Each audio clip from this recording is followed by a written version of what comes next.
A lot of people think overthinking is just part of who they are. They treat it like a harmless sign of being reflective or intelligent, but it becomes a real problem when it starts shaping the way you live.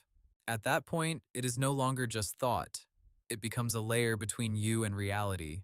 Everything has to pass through analysis, prediction, interpretation, and self-correction before you can even respond to life. That is usually when peace starts disappearing, not in some dramatic way. More quietly than that, your mind is rarely at rest. Small things stay with you too long. A conversation follows you into the evening. A decision that should take 10 minutes stays in your head for 2 days. You try to relax, but there is always some internal movement still going on. Most people think the answer is to think more clearly. Often that only deepens the pattern. Because the problem is not that the mind is weak. The problem is that it has become too involved in everything. Overthinking is not just thinking too much. The deeper issue is that thought starts trying to do a job it cannot do well. It tries to remove uncertainty, prevent pain in advance, and guarantee that nothing goes wrong. It tries to control situations that can only be lived, not mentally solved. That is why overthinking often feels responsible at first. It feels like preparation, caution, or self-awareness. But after a certain point, it stops helping. It becomes a habit of inner interference. Something happens and the mind immediately moves in. It starts replaying, anticipating, checking, comparing. The original situation may be small, but the mental response is not. The mind takes something limited and turns it into something much larger. A delayed reply becomes a story. A difficult decision becomes a test of your future. A passing emotion becomes something you need to understand before you can move on. This is why overthinking is so exhausting. It adds mental weight to things that were already difficult enough, and it creates the illusion that more thought will eventually bring relief. Usually it does the opposite. It keeps the issue alive. That is the trap. It feels like involvement, but very often it is just friction. For many people, overthinking begins as a form of self-protection. If someone has been hurt, rejected, embarrassed, or made uncertain in ways they did not know how to handle, the mind often learns to stay ahead of things. It begins scanning, preparing, rehearsing. On some level, this feels safer than meeting life directly. The problem is that the habit does not stay limited to difficult moments. It spreads. It starts showing up in conversations, decisions, relationships, work, and even rest. The mind stops stepping in only when something is genuinely serious. It begins treating almost everything as something that needs to be managed. Modern life makes this worse. There is too much input, too much comparison, and too much access to other people's thoughts. Advice is constant. So is stimulation. Almost every uncertainty can be prolonged by more content, more opinions, and more checking. After a while, silence feels unnatural. Simplicity feels suspicious. A person can start believing that if they are not actively thinking through something, they are being careless. But many people are not trapped because life is impossible. They are trapped because the mind has become too practiced at creating involvement where none is needed. The most obvious cost of overthinking is exhaustion. A person can sit in one room all day and still feel completely drained by evening.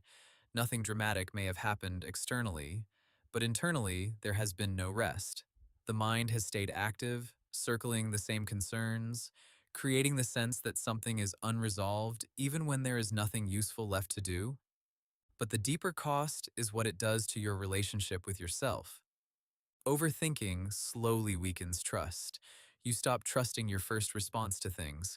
You stop trusting your decisions once they are made. You stop trusting that you can handle uncertainty without mentally surrounding it from every angle. That changes the way you live. Instead of speaking naturally, you monitor yourself. Instead of feeling an emotion and letting it pass, you turn it into a subject. Instead of dealing with one concrete problem, you start living inside 5 possible versions of it. The result is distance. You are still in your life, but not fully. Part of your attention is always somewhere else, trying to stay ahead, trying to explain, trying to get control. Peace does not survive well in that environment. It needs inner space. Overthinking fills that space immediately. Most people try to solve overthinking by improving the content of their thoughts. They want better explanations, better conclusions, better perspectives. Sometimes that helps temporarily, but that is not the same thing as breaking the pattern. Because the pattern is not just made of wrong thoughts, it is made of ongoing participation. A person can understand themselves very well and still overthink constantly. They can explain exactly why they feel the way they feel and still remain trapped in repetition. At some point, the important shift is not better analysis. It is recognizing when analysis has stopped being useful. That moment is easy to miss because overthinking sounds reasonable from the inside. It tells you that staying mentally involved is maturity. It tells you that letting go means neglecting something important. It tells you that closure is one more thought away. Usually it is not. What many people actually need is not a final answer. They need the ability to stop turning every discomfort into a project. They need to be able to leave some things unresolved for a while without treating that as failure. Thought can clarify and reflect. It can help you see a pattern. It cannot give you total control over life. What helps first is noticing how quickly the mind leaves the real situation. Something happens, and within seconds, the attention is no longer on the thing itself. It is on imagined outcomes, interpretations, and self-judgments. That is usually the moment to slow down. A useful question is, what is actually true right now? That question matters because overthinking blurs the difference between facts and projection. Once those two get mixed together, you start reacting to things that have not happened. Usually the facts are simpler than the inner story. A reply has not come yet. A choice still needs to be made. A conversation was uncomfortable. You feel unsettled. You do not know what will happen next. That is often the real situation.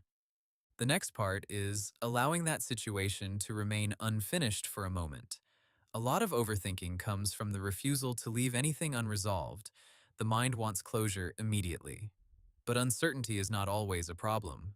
Very often it is just part of being alive. From there, it helps to return to something concrete. Make the decision. Have the conversation. Put the phone down. Go outside. Finish the task. Come back to direct contact with life.